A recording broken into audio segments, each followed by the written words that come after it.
Listo, ya está grabando. Entonces decíamos el día de ayer que lo que nos interesaba era observar cómo la temperatura podía generar algún cambio que nosotros pudiéramos visualizar de alguna manera, ya sea por un elemento bimetálico que mueve una aguja y que esto nos permite observar lo que sería aprovechando la dilatación, o como el día de ayer decíamos, simplemente con una especie de plastilina que si se derrite, pues significa entonces que la temperatura es mucho más alto que lo que soporta esto. Entonces, o hasta las etiquetas que decíamos que las podemos pegar y esas etiquetas por medio del químico que tienen cambian de color cuando se llega a una temperatura objetivo. Entonces, son métodos muy sencillos que nos permiten hacer lo que sería la interpretación de dicha temperatura, simplemente conociendo si ya se llegó al valor que requeríamos, si ya se llegó al valor que nosotros necesitábamos, sin necesidad de ningún tipo de enlace, cables, ni alimentación eléctrica, ni baterías, ni nada. Son dispositivos bastante sencillos que decíamos que hasta pueden estar pegados a una taza, pueden estar pegados a una pecera y ya con esto nos están indicando lo que sería la temperatura. Son relativamente baratos, tan baratos que decíamos que algunos medicamentos para la gripa, por ejemplo, traen este tipo de termómetro. ¿Qué tan confiables pueden ser? Pues dentro del punto de vista de qué tan importante sería realizar con precisión la medición. También vimos entonces que podíamos utilizar otras tecnologías como lo que era el termopar, que a fin de cuentas también son dos metales, pero que en esta ocasión era como si fuera un cable unido a otro cable para generar lo que sería un punto de unión caliente y en el otro extremo lo podemos manejar como una unión fría. Esta diferencia de temperaturas nos generaba entonces propiamente una pequeña corriente. Este efecto que se llama como efecto Seebeck, a fin de cuentas nos genera esa pequeña corriente que podemos medirla como voltaje, amplificamos este voltaje y ya podemos tener una pequeña relación entre lo que sería la temperatura y esta variación de voltaje. La ventaja que teníamos con este dispositivo termopar era que podíamos alcanzar valores de 800, 900, 1000, 1400 hasta 1800 grados centígrados fácilmente sin mayores problemas, cosa que con las otras tecnologías, los otros termómetros no nos permitían llegar a dichos valores. Sin embargo, y como vamos a complementar con el día de mañana haciendo una práctica donde veamos estos tipos de sensores, vamos a ver que tiene una pequeña desventaja todos estos sensores. Requieren estar en contacto con la fuente de calor. Necesitamos estarles pegado a una fuente de calor donde si ya hablamos de más de 1500 grados centígrados, pues ya puede ser un poco perjudicial incluso para el ser humano, están tan cerca de una fuente de calor tan elevada. Entonces, vamos a ver de qué manera podemos ahora también hacer la medición del calor o de la temperatura de un objeto, pero no necesariamente estando pegado a él, sino más bien midiendo la radiación que este cuerpo caliente puede generar. Entonces, vamos a cambiar un poquito el cómo lo vamos a hacer, pero seguimos utilizando sensores para medir la temperatura. Entonces, si me permiten, vámonos a la presentación del día de hoy. El día de ayer nos quedamos aquí, donde les dije, bueno, hay algunos materiales que se llaman semiconductores. Estos semiconductores nos permiten hacer muchas variantes en lo que pudiera ser las características propias de un conductor. Ahora sí estamos hablando de una especie de aleación donde atacamos químicamente a un objeto, en este caso al silicio, lo modificamos estructuralmente y de ser un elemento que en su estado puro es un pésimo conductor de electricidad, al agregarle estas impurezas le podemos dotar de ciertas características eléctricas que lo hacen mejor conductor. Y decíamos, incluso hay algunos materiales, algunas aleaciones que si les bajamos suficientemente la temperatura, los hacemos tan buenos conductores que hasta propiedades extraordinarias llegan a adquirir, como en este dibujo que estábamos viendo ayer en la fotografía, en el cual una pieza está flotando por medio de un campo magnético que genera por sí mismo en esta superficie. Decíamos, el problema con esto es que necesitamos bajarle la temperatura más allá abajo de los menos 270 grados, entonces es una temperatura muy baja, solo funcionan durante un cierto tiempo hasta que se calientan y pues entonces teníamos esa desventaja. También dijimos que si ustedes querían checar, iban a poder aquí tener disponible el archivo, ya sea que quisieran ver la presentación o incluso pudieran irse a esta parte donde decíamos que les íbamos a dejar unas ligas para que vean algunos videos de cómo funciona un termopar, cómo se pueden utilizar estos tipos de tizas o crayolas térmicas, cómo funciona propiamente la termoresistencia, que es un conductor que varía su resistencia por el calor, y cómo un termistor que está hecho de material semiconductor también puede percibir estas variaciones de cambio. Hasta ahí era lo que estábamos hablando el día de ayer. Ahorita nos vamos a agregar un poquito con respecto a lo que serían algunos instrumentos que realizan mediciones de temperatura y en este caso vamos a aprovechar para algunas características que tenemos aquí. Por ejemplo, este que es un instrumento medidor de temperatura nos dice que puede emplear dos tipos de sonda, ya sea una NTC o una PT100. Esta PT100, recuerden que es propiamente una resistencia que varía con el calor. Si se fijan los rangos, aquí nos dice que va desde menos 50 hasta más 120. El otro aumenta un poquito, ya puede llegar a un rango de hasta 300 grados centígrados, ya es un poquito más elevado. Sin embargo, la resolución, casi en la mayoría de los equipos estamos hablando que con una décima de grado centígrado ya es más que suficiente. Mayor precisión, pues no se requiere, aunque hay algunos aparatos que solamente tienen resoluciones de 1 grado. La exactitud, pues varía un poco de acuerdo al rango en donde se está midiendo, pero más allá de 0.5 medio grado no hay mayor problema en la exactitud que presentaría este aparato. Lo que me interesa es que observemos aquí, por ejemplo, tenemos este aparato que está utilizando una sonda, donde estas sondas, si se fijan, están midiendo la temperatura dentro de un producto cárnico crudo. En este caso, por la temperatura que se lee 3.1 grados centígrados, supongo que es en algún tipo de refrigerador. Lo están leyendo, están viendo qué temperatura tiene este producto. Aquí también lo mismo, están leyendo un producto cárnico. Aquí está la sonda incrustada, aprovechando que es como una especie de aguja, se introduce dentro de este producto cárnico. Nuevamente, ahora por el valor de la temperatura de casi 23 grados, supondríamos que eso es a temperatura ambiente. Si observamos entre la sonda anterior, aquí tengo un cable que lleva la información desde la sonda hasta el equipo. En la siguiente fotografía, si se fijan, no hay cable. Podemos hacer que sea una comunicación inalámbrica. De aquí se mandan los datos hasta lo que sería el sistema de recepción de esa información. Sin embargo, aquí es donde quiero plantearles un pequeño problema, precisamente ustedes que son de bioquímica. Si estoy utilizando esta sonda para medir, tanto en este caso, aunque está bajo congelación, pero es un producto de carne cruda, y aquí también es un trozo de carne cruda, y después utilizo esta sonda para, por ejemplo, medir, en este caso, un producto alimenticio que parece algo así como chocolate derretido, o la misma sonda la uso para medir producto alimenticio de consumo. ¿Existirá un problema si uso la sonda primero en producto cárnico crudo y después en producto de consumo alimenticio humano? ¿Habrá algún problema?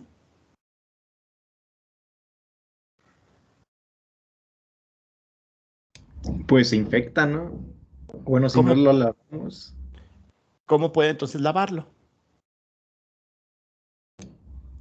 con un trapito, no Con sé. un trapo y ya sería suficiente como para eliminarme todas las bacterias.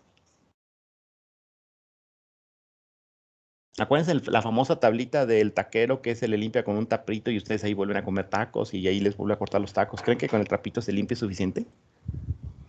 No. Entonces, No, ¿qué Ah, pues no profe. necesitaríamos? sé. ¿Qué O necesitaríamos también hacerle? podría haber una alternativa de poderle cambiar el fierrito, ¿no? Para que lo podamos utilizar en diferentes tipos de alimentos.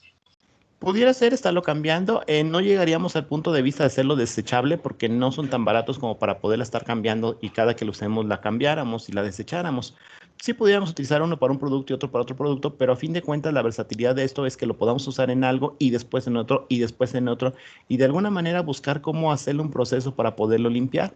Supongo que en algunas ocasiones ustedes han ido al dentista y ven que se utiliza instrumental precisamente para hacer toda la limpieza o lo que le tenga que hacer de actividad de sus dientes. No usa siempre estos productos nuevos para cada paciente, si no sería muy caro. Ni el raspador, ni todas estas herramientas que utiliza, no los puede estar cambiando. Entonces, ¿qué es lo que hace un dentista? ¿Esteriliza el material? ¿De qué manera? Ay, ahí ya no sé. No hay problema, o sea, todo el mundo por favor opine. Bueno, es que yo sé que lo esteriliza, no sé cómo, pero sé que lo esteriliza, de alguna ¿Se manera lo debe puede hacer. utilizar un cambio de pH? ¿Una solución? No sé.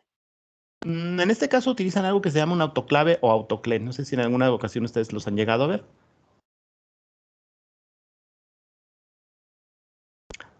Normalmente funcionan. A ver, Son adelante. como las ollas de vapor, ¿no, profe? Como una olla de vapor, ¿qué es lo que hacemos en una olla de vapor? Pues buscar que el vapor de agua se caliente más allá de una temperatura de 100 grados, que alcance 140 grados fácilmente. Entonces, ¿qué es lo que se hace? Utilizar vapor de agua para tratar de matar las bacterias precisamente por este alto incremento de temperatura. El único problema es que cuando hablamos de vapor de agua, si bien es cierto que aquí podemos quitar la sonda, el problema que tengo es que la electrónica no se lleva con el agua y con el vapor de agua tampoco. Entonces, sí, algunas sondas las puedo desconectar y únicamente tengo que esterilizar la sonda, no todo el equipo.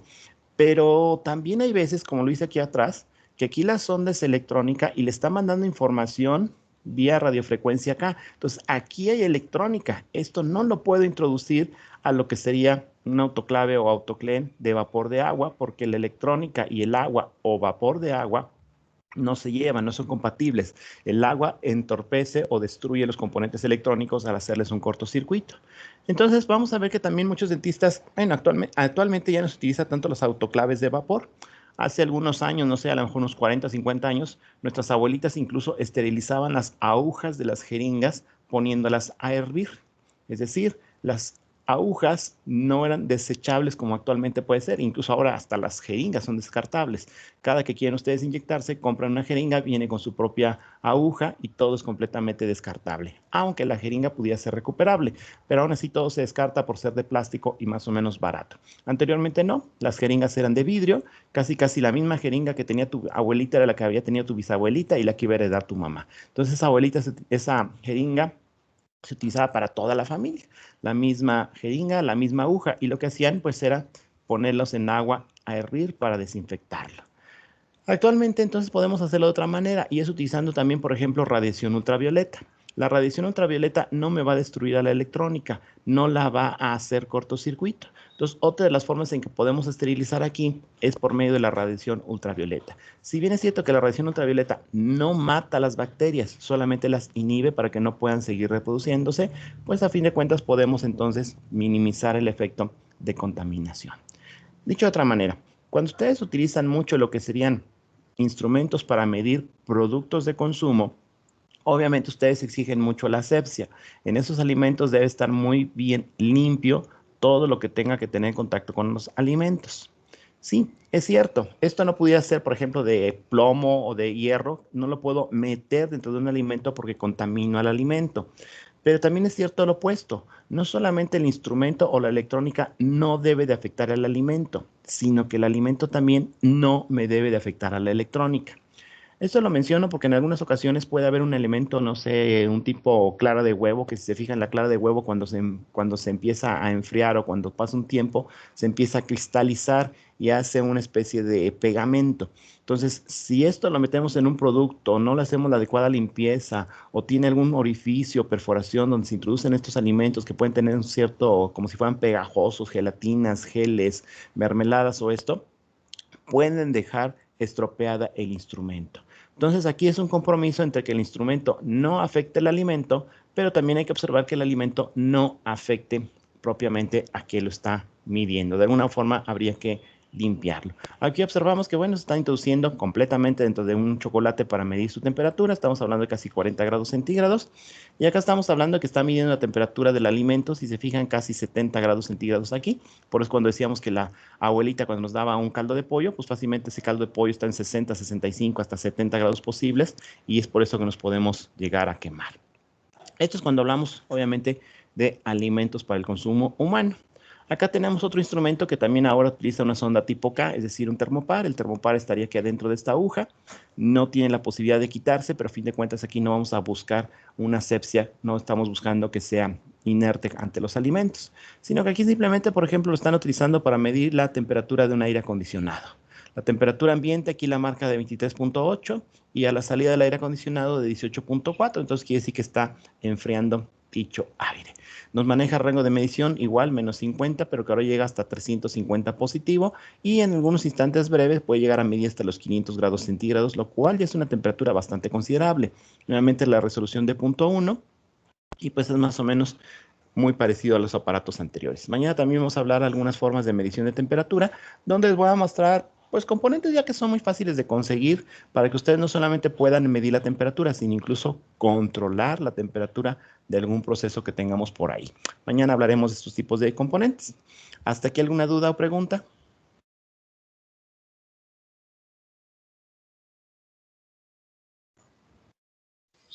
No, profe, todo bien. Todo bien, Okay. profe. Sale, gracias. Entonces, vamos a cambiar un poquito la metodología de lo que estamos viendo, cómo visualizamos el calor, porque si bien es cierto que nosotros lo sentimos con nuestra piel, no lo podemos ver, o al menos hasta que éste se manifieste como una luz visible. Es decir, si nosotros calentamos mucho un objeto, por ejemplo, aquí estas obleas que están saliendo de un horno muy caliente, observamos que está generando luz visible. Entonces quiere decir que cuando el calor llega a una magnitud tan alta, empieza a generar incluso luz visible. En la parte de abajo tenemos como una especie de crisol que está roto, y por aquí está saliendo este vidrio fundido.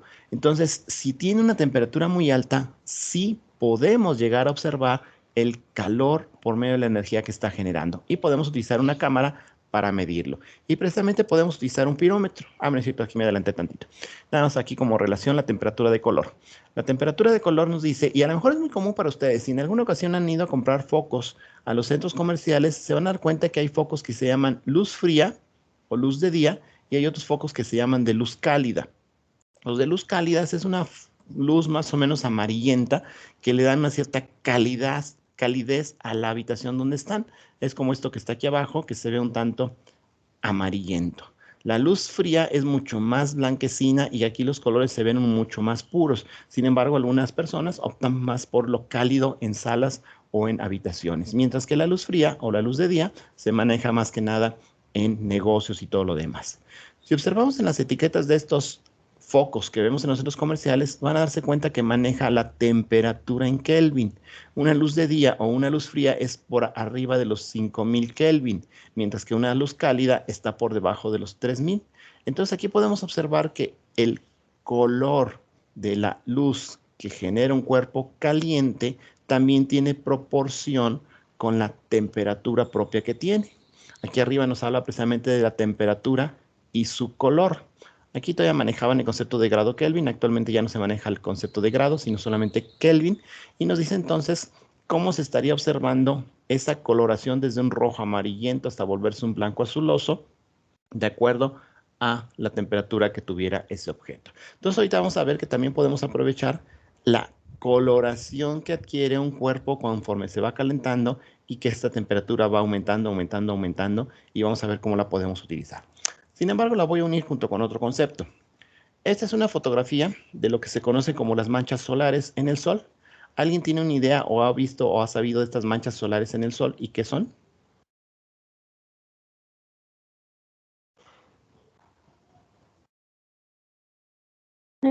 Si no mal recuerdo, creo que son las zonas más frías. Exacto, son zonas más frías. ¿Pero a qué le llamamos más frías? Pues realmente estamos diciendo que, por ejemplo, las zonas mucho más calientes son estas que se ven blanquecinas, donde hablamos de varios decenas de miles de grados centígrados. Hay otras que son aquí amarillentas, que tienen algunos poco menos temperatura que eso. Y a estas zonas, como comentó ahorita la compañera, oscuras las conocen como zonas frías. Sí, son zonas frías porque todavía siguen siendo miles de grados centígrados. Lo que pasa que son unos cientos de grados más bajo que las más calientes. Pero aquí sucede un fenómeno raro que el ser humano empieza a hacer como una especie de contraste. Lo que está, en términos coloquiales, más frío o de menor temperatura, lo empieza a observar de color oscuro, mientras que lo que está mucho más caliente lo ve muy brillante. Pero si quitáramos todas estas zonas amarillentas, blanquecinas, que son las que tienen mucho más calor, y dejáramos únicamente las que están aquí oscuras, ahora esto oscuro brillaría mucho y todo lo que estuviera aquí con una temperatura más baja o que no estuviera, se vería oscuro. Entonces, no necesariamente porque algo esté menos caliente o frío, lo vamos a ver de un color definido, sino que depende del contraste que tenga. Si es algo muy caliente, lo más caliente que hay, lo vamos a ver muy brillante. Si eso caliente no es lo más caliente que hay, lo vamos a ver medio oscuro. Y este fenómeno lo vamos a aprovechar ahora sí para hacer algo que se conoce como un pirómetro óptico de comparación. Este pirómetro óptico de comparación, o que también se conoce como pirómetro de desaparición de filamento, va a emplear una técnica muy extraña. Nos dice, hace mucho tiempo a lo mejor ustedes llegaban a ver los focos de filamento incandescente. Estos todavía a lo mejor son comunes en las casas de sus abuelitos, donde teníamos un foco que ustedes encendían y se veía un filamento incandescente. Este filamento, depende de la corriente que le aplicamos, podía brillar más o podía brillar menos. Actualmente la mayoría de las casas ya tienen focos fluorescentes o focos de lámpara LED, entonces ya es un poquito difícil de recordar estos focos que eran de filamento incandescente. Propiamente era como si fuera un bulbo de vidrio, tiene una especie de casquillo y aquí tenían un filamento. Ese filamento, cuando hacíamos circular una corriente por aquí, ese filamento producía mucha luz. Pero si le aplicamos más corriente, se calentaba mucho más y brillaba mucho más. Si le poníamos menos corriente, brillaba menos porque se calentaba mucho menos. Entonces vamos a aprovechar y vamos a ver a través de esta especie de telescopio dicho filamento en contraste contra una fuente de calor que no conocemos qué temperatura tiene y que por conveniencia, dado que pueden ser ya 2000, 4000 o 5000 grados, estamos retirados de él. Ya no vamos a estar cercano ni vamos a estar haciendo ningún tipo de contacto. Puede ser que aquí tengo acero derretido y el acero derretido tiene una temperatura tan alta que si yo me acerco puedo tener daños en la córnea o puedo empezar a tener quemaduras en la piel. Entonces, convenientemente no nos acercamos a esta fuente de calor, pero como requerimos medirla, pues lo vamos a hacer por contraste contra precisamente este filamento de nuestro foco. Y se va a ver algo más o menos así. Si el filamento le hemos aplicado una corriente suficiente tal que la temperatura es muy alta, el filamento lo vamos a ver muy brillante en contraste con la fuente de calor que estábamos observando. Para esto entonces le disminuimos la corriente. Al disminuirle la corriente, el filamento se va a empezar a enfriar, va a tener una temperatura más baja. Si la temperatura del filamento es ahora muy baja comparada con la zona que estábamos queriendo medir la temperatura, ahora resulta ser que el filamento se va a ver oscuro y la zona de la temperatura de atrás se vería ahora blanquecina. Simplemente entonces vamos a buscar un valor de corriente intermedio tal que nos permita observar que el filamento prácticamente desaparece de la temperatura o del objeto que era la fuente de calor que estamos viendo atrás. Cuando veamos que tienen el mismo color, podemos deducir que tienen la misma temperatura. Entonces, vuelvo a lo mismo, simplemente porque como lo vemos este contraste, lo más caliente lo vemos más brillante, lo menos caliente lo vemos oscuro. Si tiene la misma temperatura, prácticamente se vería como que estaría ahí disfrazado. En otra fotografía así se ve.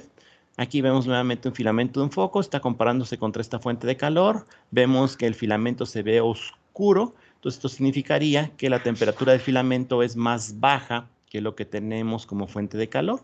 Elevamos la corriente y si el filamento se calienta mucho más, entonces ahora vamos a ver que el filamento estaría más caliente que la fuente que estábamos midiendo. Regulamos en medio de ellos y cuando veamos que prácticamente tienen el mismo color, pues entonces significaría que estamos leyendo la temperatura adecuada. Esto de los colores se parece mucho a algo que hacen ustedes muy seguido en bioquímica. Ustedes utilizan mucho las comparaciones con color, por ejemplo, para medir pH. Aplican una cinta química, adquiere un determinado color de acuerdo al pH de algún material, de alguna sustancia, y para saber cuánto es el valor, van y lo comparan contra un código de colores. Buscamos si el color se parece a un verde, azul, naranja, rojo, amarillento, y ya eso nos define entonces el valor correcto de dicha medición de pH. Entonces esto es más o menos parecido. Tengo algo que quiero saber qué temperatura tiene, no me puedo acercar, por lo tanto lo hago como comparándolo contra el color de otra fuente de temperatura. Obviamente aquí voy a tener mucho posible error, pero si estamos hablando que son 2000 o 3000 grados centígrados y tengo un error de 200 o 150 grados, pues realmente es despreciable. No lo puedo utilizar para mediciones de temperatura que no me generen luz. No lo puedo usar para medir, por ejemplo, un ser humano. No lo puedo usar para medir una olla Presto que está hirviendo a lo mejor a 300 grados. Pero ya arriba de los 900, 1000 grados ya puedo empezar a utilizarlo. 2000, 3000 grados ya lo puedo utilizar. Y vuelvo a insistir, valores tan grandes de temperatura con errores de más o menos 200, 300 grados, pues realmente sería entre el 8 y 10% de error, todavía sería bastante aceptable. Entonces vamos a aprovechar precisamente lo mismo. El hecho de que un cuerpo caliente me genere luz visible no necesariamente significa que solamente el ojo humano la pueda ver. De hecho, el calor también me genera radiación infrarroja. Y la radiación infrarroja la podemos aprovechar también para poderla observar. No con nuestros ojos, pero sí con sistemas electrónicos. Este es un pirómetro también que puede medir esa radiación infrarroja. Este pirómetro lo que hace es que tiene aquí una pequeña ventanita por donde entra la energía en infrarrojo, la recibimos en nuestra electrónica y la procesamos. Para hacer que esta ventanita no solamente tenga la posibilidad de que la luz tenga que llegar desde arriba, se le pone esta lente de Fresnel. Esta lente de Fresnel nos permite que no importa desde dónde venga, la orienta hacia un solo punto. A lo mejor estos los llegan a ubicar así.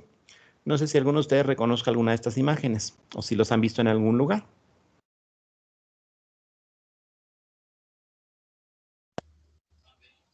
¿Son como focos que tienen diferentes tonalidades? No. Ay, entonces no. Ideas, adelante, por favor. ¿Dónde los han llegado a ver? O a lo mejor no los han visto.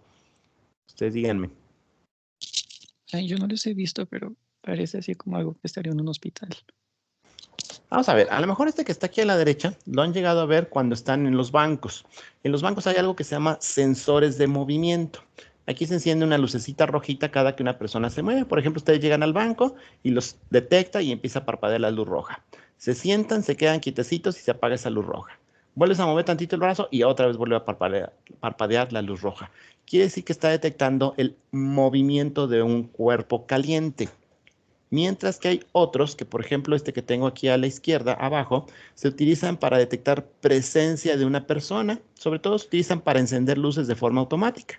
Ustedes llegan a una zona que está oscura, las luces están apagadas, no hay nadie, y en el momento en que detecta la presencia de una persona, se encienden los focos. Puede ser que ustedes ya ingresen, no que hayan llegado en carro, lo que haya sido. Una vez que ya se retiraron, después de un cierto tiempo, se apagan las luces. Si vuelve a llegar otra persona, ¡pum!, se vuelven a encender. Quizás nada más que aquí no tengo el dibujo. Otro de los que también son más o menos conocidos tiene una forma más o menos así. Y aquí hay una puerta. Cada que ingresan ustedes por una puerta se escucha un ding dong. Detecta que una persona está pasando por esa puerta. Entonces también se usan como detectores de presencia en las puertas o en los centros comerciales. En las partes de arriba de las puertas también están ahí presentes. Aquí llega una persona que quiere entrar y cuando detecta a esta persona abre las puertas. Una vez que ya ha pasado esta persona, se vuelven a cerrar las puertas. Si en ese momento llega otra persona, la vuelve a detectar, otra vez se vuelven a cerrar las puertas. Ya muchos centros comerciales tienen ese tipo de detección de presencia para saber que se tienen que abrir las puertas. Vamos a ver entonces que con la misma metodología de sensado de esta información o radiación infrarroja que genera un cuerpo humano, podemos hacer dos cosas. Uno que va a ser detector de presencia y otro que va a ser detector de movimiento. Son dos cosas un poquito diferentes. La primera de ellas es el detector de presencias, en el cual ponemos un dispositivo aquí que nos va a censar en todo este abanico de área si hay una persona que ingresa. Se va a detectar como una masa caliente que ingresó. Es decir, si aquí entrara un pequeño animal, entrara, no sé, un roedor, una rata o incluso una ardilla, que también es un elemento caliente, por lo regular su masa es pequeña y no lo detectaría. Si entra un perro, todavía causaría un poquito de conflicto, pero ya si entra un animal más grande como una vaca, a ese sí lo detectaría. Entonces necesitamos la presencia de un cuerpo caliente, pero de suficiente masa, parecido a un cuerpo humano, para detectar que éste entró. Vamos a ver que hay muchos edificios que actualmente se maneja algo que se le llama domótica, es decir, ponerle inteligencia a los edificios. Con esto, un edificio, una sala, una habitación puede tener algo de inteligencia y funcionar de forma automática. Esto sobre todo, por ejemplo, para las luces. Las luces que nos van a permitir detectar si hay presencia de un ser humano, encendemos las luces. Si no hay ser humano, no vale la pena encender las luces. Si se fijan en varios salones de ahí de nuestro tecnológico, pusieron hace un tiempo una tarjetita que decía, al salir, favor de apagar las luces. Algunas personas lo omitían y las personas de las 7, 8 de la noche cuando salían de los salones no apagaban las luces, cerraban los salones y se quedaba encendida la luz durante unas 11, 12 horas ahí totalmente sin uso y simplemente porque la persona no apagó la luz. Entonces, en vez de confiar en que una persona se acuerde de apagarla, pues entonces ponemos ahí un sensor que solo que haya presencia de humanos adentro se enciende la energía luminosa. Si no, pues entonces no se va a encender. Pero esto lo vamos a tener que combinar para que sea un poco más inteligente. Voy a dejar correr la siguiente animación en la cual vemos que aquí está oscuro de noche, no hay ninguna persona. Aquí es de día, no hay personas. Aquí es de día, pero hay una persona, pero no encendemos la luz. En la tarde tampoco. Ya en la noche que haya personas, sí requerimos encender la luz. Entonces, en esta animación que va a estar pasando poco a poco, podemos observar que no solamente vamos a utilizar el sensor de presencia para saber si requerimos encender o no las luces, sino que también nos podemos basar en las condiciones de luz ambiental. Más adelante vamos a ver que por medio de unos semiconductores podemos ver qué tanta cantidad de luz ambiental hay y en base a esta luz ambiental tomamos decisiones si es cierto. ¿Hay presencia humana? Sí. ¿Necesito encender las luces? No, porque es de día. Entonces no hay problema, aunque haya personas. Si hay personas, pero detecto que la luz ambiental ya es poca o baja, y es decir, ya es de tarde o de noche, y hay seres humanos, enciendo la luz. Aunque sea de noche y no hay seres humanos, pues entonces no enciendo la luz. ¿sí? Entonces, estas combinaciones nos permiten empezar a ser cada vez más inteligentes nuestros edificios. Dentro de poco ya tenemos sistemas de Sirix, Alexa, Cortana y todos los demás. No les extrañe que dentro de poco todo el mundo vamos a tener una tarjeta identificadora y cuando ustedes entren a una habitación los va a saludar por su nombre, les va a preguntar de forma coloquial cómo les fue y les puede contestar todo lo que ustedes deseen ya personalizados porque ya hasta los va a identificar. Entonces, dentro de poco, pues los edificios se vuelven más y más y más inteligentes. Esto es cuando sensamos presencia. Cuando sensamos movimiento, utilizamos unos sensores muy parecidos, pero ahora lo que sensan es la característica de temperatura de una área comparada con la de otra área. Si ambas temperaturas son iguales, se ve una señal más o menos parecida a esta, y esta señal, digamos que sea nula, significa que la temperatura es igual en dos áreas, no hay problema. Si una persona llega y, por ejemplo, aquí llega por la izquierda y primero me hace que la temperatura de la izquierda se eleve con respecto a la derecha, se enciende el detector de movimiento. Si esta persona, sin embargo, se detiene y se queda aquí a la mitad y ambos sensores la detectan y ven que es la misma temperatura, no se dispara. Pero si esta persona se mueve ya sea hacia la izquierda o se regresa hacia la izquierda o derecha, si se vuelve a mover, otra vez solamente una de estas dos áreas lo va a detectar y otra vez se dispararía el sensor de movimiento. En este caso, vuelvo a insistir, no me detecta solamente la presencia, sino que me detecta que se esté moviendo el objeto. Este, como les comentaba, es más común en los bancos y detecta, puede haber 1, 2, 15, 20 personas generando calor, pero si estas personas no se mueven, no las detecto. Basta con que alguna de ellas me genere un cambio o variación de temperatura para disparar la alarma, ¿sí? Entonces son distintos tipos de usos que tenemos ya como sistema de alarma donde medimos la temperatura de algo en específico, en este caso un ser humano.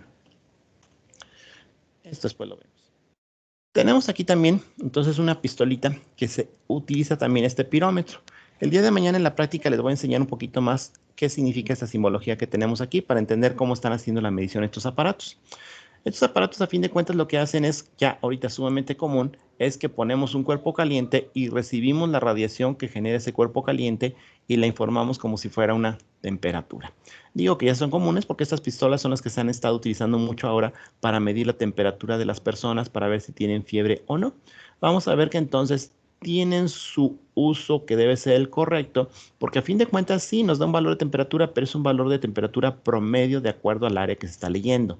Insisto, el día de mañana ampliamos un poquito más este dibujo para que ustedes entiendan cómo entonces lo que hace es medir, sobre todo porque estamos hablando de cuerpos que radian energía, y un cuerpo que radia energía la radia de su alrededor, a su alrededor, a su alrededor y a su alrededor. Quiere decir que la potencia que yo tengo aquí es mucho más grande que la que ya se disipó hasta acá. De hecho, con respecto a la distancia, hay una disipación cuadrática. Entonces ahí vamos a ver qué es lo que realmente están midiendo estos aparatos cuando hablamos de una determinada distancia.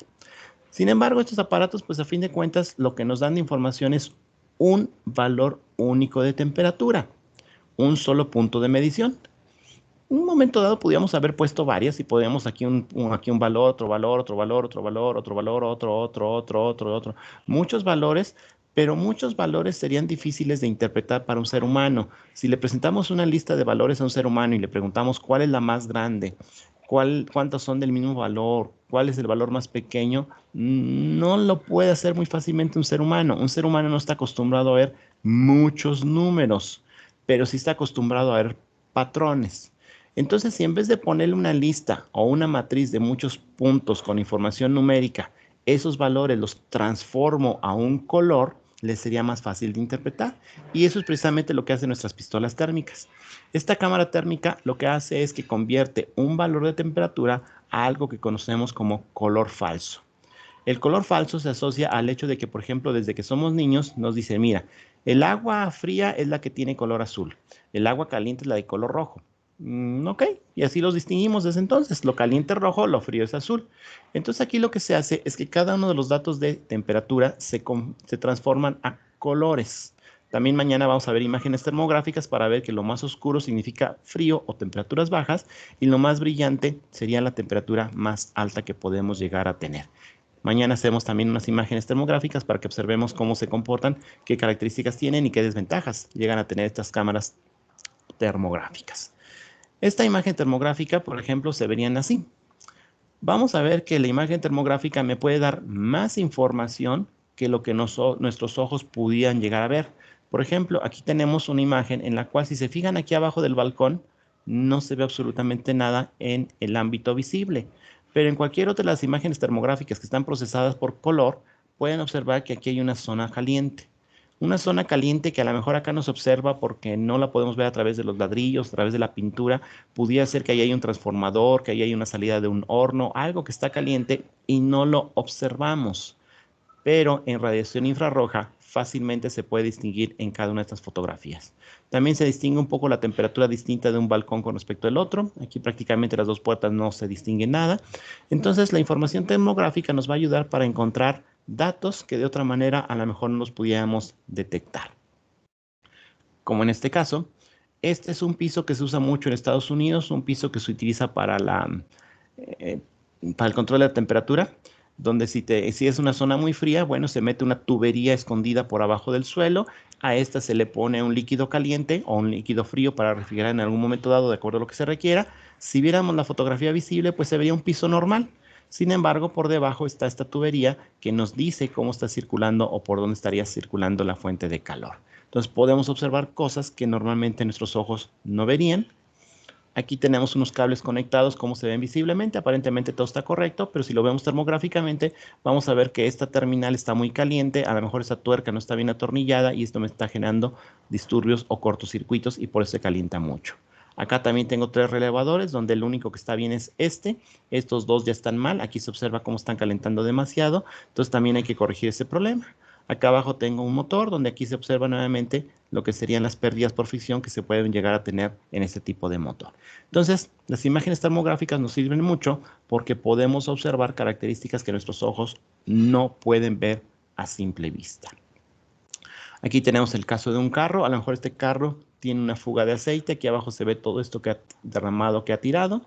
Aquí se ve una persona con migraña, una persona que le duele la cabeza. Entonces se puede ver cómo la sangre agolpa o cómo la sangre se ha ido a su cara, cómo a lo mejor esta sangre le está representando precisamente esa migraña o ese dolor de cabeza que se observa con una temperatura más alta. Aquí a la derecha tengo, por ejemplo, que en esta mama de esta persona puede ser que ya tenga cáncer y por eso estas células que están aquí tienen una temperatura más baja que la temperatura que debía tener normal. Entonces vamos a ver también mañana cómo leemos esta barra y cómo interpretamos los valores de temperatura. Entonces, en esta mamografía, gracias a la información térmica, podemos observar esta que a lo mejor ya el cáncer hizo metástasis o algo así y aquí ya está afectando incluso a esa zona de la mama. Ahora que fuera de la pandemia se dio mucho las imágenes termográficas, por ejemplo, en donde había concentración de personas. Como no es factible, como nos hacen aquí en el restaurante, medir con una pistolita uno por una persona y medio interpretarlos, en una zona de alto flujo, como por ejemplo un aeropuerto, tenemos miles de personas circulando por minuto. Entonces, una forma de hacerlo rápidamente era por procesamiento de imágenes y a esas se le añadían las imágenes termográficas. Mañana también vamos a ver este efecto que se presenta con los lentes de las personas.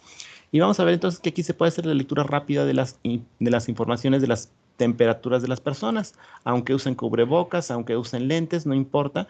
Aquí podemos estar observando qué temperatura tiene cada persona, identificándola tanto en el ámbito visible como en el ámbito termográfico para saber quién es. Entonces aquí podemos observar rápidamente qué temperatura se tiene.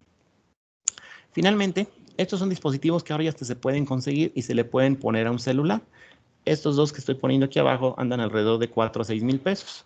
Son cámaras termográficas que ya se le conectan a la entrada de nuestros celulares y ya convertimos nuestro celular en una cámara termográfica que puede ver en la región visible o en la región termográfica.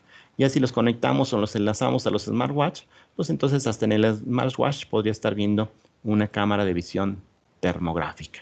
Entonces, pues ya no son aparatos tan inaccesibles que tengan un precio muy elevado, sino que razonablemente se pueden adquirir a costos más o menos no tan caros. ¿Alguna pregunta? ¿Duda?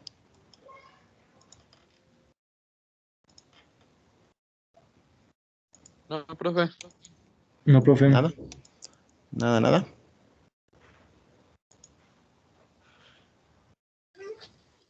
Yo, profe. Sí, Por adelante, ejemplo, dime. estos aparatos ¿qué nivel de confiabilidad tienen como para predecir lo que es la temperatura?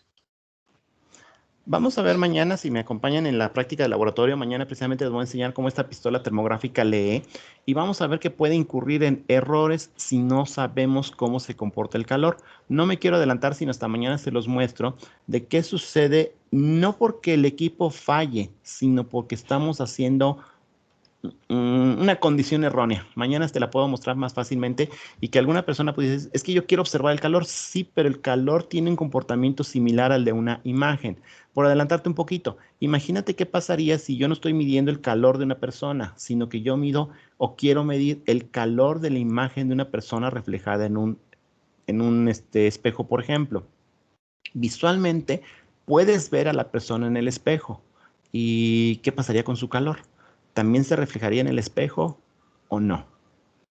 Eso es parte de lo que quiero que vean ustedes mañana. Entonces, esto de fiabilidad o confiabilidad en la medición no depende solamente del equipo, depende de la condición que yo le estoy haciendo para medir lo que yo quiero medir, ¿sí? Pero mañana te amplío un poquito más esta idea para que veamos qué características debo de considerar para que la medición sea lo más adecuada posible. Si no las considero, pues no importa la precisión o exactitud del aparato, estoy midiendo algo en forma errónea. Ok, gracias, profe. A ti, ¿alguien más?